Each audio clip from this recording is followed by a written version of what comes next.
Well, this is Steve Ridgel, and over the years, I've learned a lot from my friend Jay.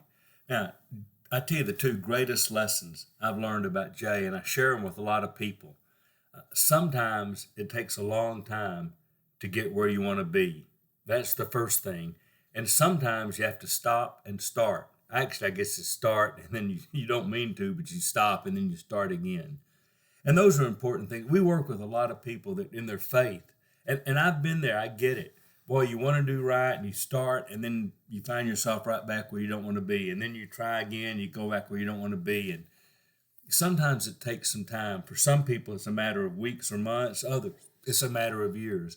So I want to tell you a little bit of Jay's story. Maybe it'll inspire you and help you with other people, or maybe even yourself, the way it's helped me and in my ministry. So Jay grew up in a hard home. They went to church, but at home it wasn't always churchy. It was just tough. And so Jay had a hard time. He didn't fit in some ways, and life was just hard. But Jay did get some stuff in him about Jesus, and so as an adult, he decided he needed to come back to the Lord, and he was baptized and decided to really start living his life for Jesus. But in the meantime, he had picked up some tough habits, some addictions that are hard to kick. Boy, Satan does that. He worms in. He tries to get you in something that'll keep you tied to him for a long, long time. And so Jay started fighting that. Jay will tell you his battle was alcohol, and it was a struggle. And he'd start and he'd do well for a while, and then he wouldn't, and then he'd fall back up. And as Jay would tell you, he said, the trouble was I'd do pretty well, but all I did is have to take one misstep, and then it became a slide down into a place I didn't want to be. And so he'd try again, and then well, over time, we got to know Jay. He worked for me some, and we helped him with some things. And I always admired Jay because Jay tried. Jay always wanted to do better. Jay always wanted to. We had a lot of one of the jobs we did. We spent a lot of time on the road together, and we had a lot of talks about Jesus and life, and listened to a lot of, well, I'd like to say religious music, but let's be honest, we listened to a lot of Leonard Skinner because that's who Jay really liked. But over time, Jay did better. He finally found a good woman, Joyce. He and Joyce got married, and she believed in Jesus, as Jay did. But she was pretty passionate about being involved in church. And so Jay kept fighting his demons, and he did better. He really whipped some of them, and he got sober, and he stayed sober this time.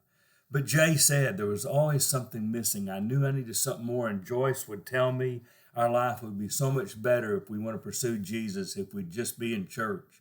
And so one of the things they started doing is talking about going to church. Now you're going, well, that doesn't mean anything. You got to go. Yeah, but it starts by talking about we want to go. And then they started praying about it, and then they decided to form a plan where they would start visiting a number of churches.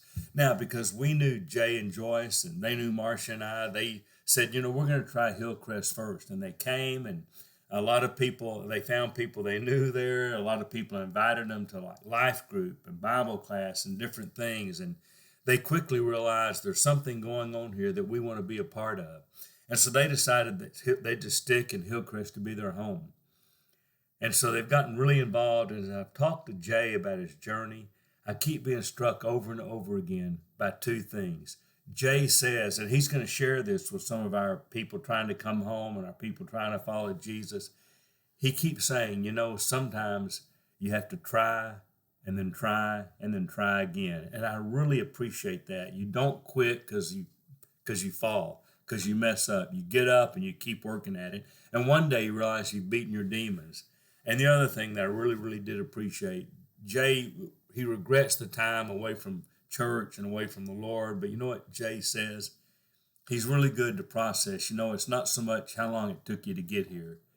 It's the fact that you got here. And I like that. And I think that's true. So thank you, Jay, for teaching me and reminding me that on the Jesus journey, sometimes you stop and you start and you have to keep trying.